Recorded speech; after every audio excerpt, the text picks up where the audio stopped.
ಗುಲ್ಬರ್ಗಾದ ಫಿರೋಜಾಬಾದ್ ಗ್ರಾಮದಲ್ಲಿ ಮೇ 26ರಂದು ನಡೆದ 6 ವರ್ಷದ ಬಾಲಕಿಯ ಕೊಲೆ ನಿಧಿ ಆಸೆಗಾಗಿ ನಡೆದ ಹತ್ಯೆ ಅನ್ನೋದು ದೃಢಪಟ್ಟಿದೆ. ಗುಲ್ಬರ್ಗಾದ ಫರಹತಾಬಾದ್ ಪೊಲೀಸರು ಈ ಬಗ್ಗೆ ತನಿಖೆ ನಡೆಸಿ 5ರನ್ನ ವಶಕ್ಕೆ ಪಡೆದಿದ್ದಾರೆ. ಬಂಧಿತರಲ್ಲಿ ಬಾಲಕಿಯ ತಂದೆ ಶಂಷದ್ ಆಲಂ ಎಂಬಾತ ಆರೋಪಿ ಅನ್ನೋದು ಅಚ್ಚರಿ ಮೂಡಿಸಿದೆ. ಫಿರೋಜಾಬಾದ್ ಕೋಟೆಯಲ್ಲಿ ನಿಧಿ ಇದೆ ಎಂಬ ಮಾಹಿತಿ ಹಿನ್ನೆಲೆಯಲ್ಲಿ ಬಾಲಕಿಯನ್ನ ಬಲಿ ನೀಡಿದ್ದಾರೆ. ಬಾಲಕಿಯ ಕತ್ತು ಕೊಯ್ದಿರುವ ಪ್ರಮುಖ ಆರೋಪಿ ಮಶಾಕ್ ಪೊಲೀಸರ ವಶದಲ್ಲಿದ್ದು ನಿನ್ನೆ ನಿಗೂಢವಾಗಿ ಸಾವಿಗೆ ಈಡಾಗಿರೋದು ಅನುಮಾನಕ್ಕೆ ಕಾರಣವಾಗಿದೆ. ಇದು ಮತ್ತೊಂದು ಲಾಕಪ್ ಡೆತ್ ಎನ್ನುವಂತಹ ಅನುಮಾನ ಮೂಡಿದೆ.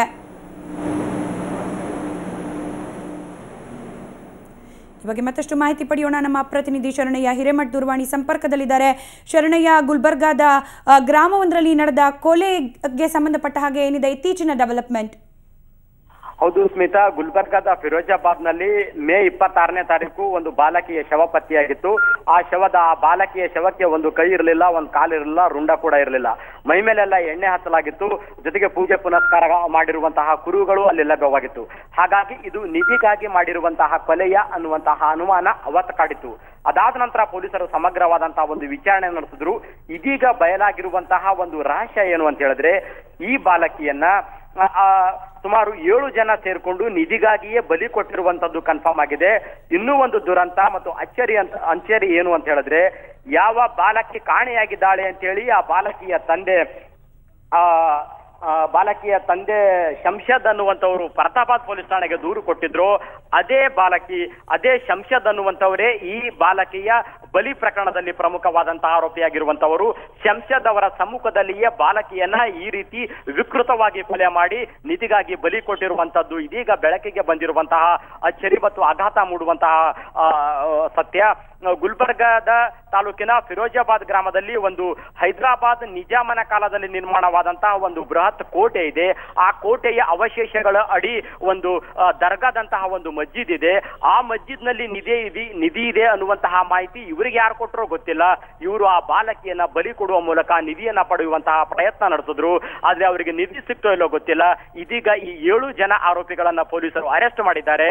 ಈ ಪ್ರಕರಣ ಒಂದ್ ಕಡೆ ಬಾಲಕಿಯನ್ನ ತನ್ನ ತಂದೆಯೇ ಸೇರಿದಂತೆ 7 ಜನರು ಬಲಿ ಕೊಟ್ಟಿದ್ರು ನಿಧಿಗಾಗಿ ಅನ್ನುವಂತಹ ಆಘಾತದ ಪ್ರಶ್ನೆ ಒಂದ್ ಕಡೆ ಆದ್ರೆ, ಇನ್ನೊಂದು ಕಡೆ ಈ ರೀತಿ ಬಂಧನಕ್ಕೊಳಗಾದಂತಹ 7 ಜನರಲ್ಲಿ ಪೊಲೀಸರ ವಶದಲ್ಲಿರುವಾಗಲೇ ಮಶಾಕ್ ಎನ್ನುವಂತಹ ಪ್ರಮುಖ ಆರೋಪಿ ಸಾವಿಗೀಡಾಗಿದ್ದಾನೆ. ಪೊಲೀಸರ ವಶದಲ್ಲಿಯೇ ಸಾವಿಗೀಡಾಗಿದ್ದಾನೆ. ಇದು ಕೂಡ ಹಲವಾರು ಅನುಮಾನಗಳಿಗೆ ಕಾರಣವಾಗಿದೆ. ಜೊತೆಗೆ ಈ ಮಶಾಕನ ಸಂಬಂಧಿಕರು ಮತ್ತು ಫಿರೋಜಾಬಾದ್ ಹಸ್ನಾಪುರ ಗ್ರಾಮಸ್ಥರು ಗುಲ್ಬರ್ಗದಲ್ಲಿ ಪ್ರತಿಭಟನೆ ಕೂಡ ನಡೆಸ್ತಾ ಇದ್ದಾರೆ. ಇದು ಪೊಲೀಸರು ನಡೆಸಿರುವಂತಹ ಲಾಕಪ್ ಡೆತ್ ಇದೆ.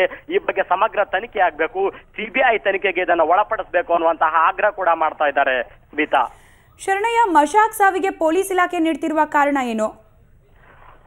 ಸ್ಮಿತಾ, ಪೊಲೀಸರು ಹೇಳುವ ಪ್ರಕಾರ ಈ ಒಂದು ಪ್ರಕರಣದಲ್ಲಿ ಬಾಲಕಿಯನ್ನ ಬಲಿ ಕೊಟ್ಟಂತಹ ಪ್ರಕರಣದಲ್ಲಿ 7 ಜನ ಆರೋಪಿಗಳಿದ್ದಾರೆ. ಅವರೆಲ್ಲ ನಿಧಿ ಆಸೆಗಾಗಿ ಇದನ್ನು ಮಾಡಿರುವಂತದ್ದು.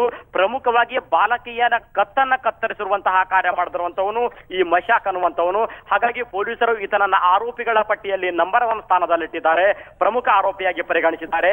ಈತನಿಂದ ಇನ್ನೂ ಹೆಚ್ಚಿನ ಮಾಹಿತಿಯನ್ನ ಪಡೆದುಕೊಳ್ಳುವ ಸಲುವಾಗಿ, ಅಂದ್ರೆ ಬಾಲಕಿಯ ಕೈ ಮತ್ತು ರುಂಡವನ್ನು ಎಲ್ಲಿ ಇಟ್ಟಿದೆಯಾ ಅದನ್ನು ತೋರಿಸು ಅನ್ನುವಂತಹ ವಿಚಾರಣೆಗೆ ಒಳಪಡಿಸುವಂತಹ ಸಂದರ್ಭದಲ್ಲಿ ಅದೇ ಪ್ರದೇಶಕ್ಕೆ, ಅಂದ್ರೆ ಫಿರೋಜಾಬಾದ್ ನಲ್ಲಿರುವಂತಹ ಕೋಟೆಯ ಪ್ರದೇಶದ ಒಂದು ಮಸೀದಿಗೆ ಆತ ಕರ್ಕೊಂಡು ಹೋಗಿದ್ದಾನೆ. ಅಲ್ಲಿ ಆಲ್ರೆಡಿ ಒಂದು ತಗ್ಗು ತೋಡಲಾಗಿತ್ತು. ಅಲ್ಲಿ ಮತ್ತೆ ಕೂಡ ಎಲ್ಲಿ ಕೈ ಕಾಲುಗಳನ್ನ ಹೂತಿಟ್ಟಿದೆಯಾ ತೆಗಿ ತೋರಿಸು ಅನ್ನುವಂತಹ ಸಾಕ್ಷ್ಯಾಧಾರಕ್ಕಾಗಿ ಪೊಲೀಸರು ಆತನನ್ನ ವಿಚಾರಣೆಗೆ ಒಳಪಡಿಸಿದ್ದಾರೆ.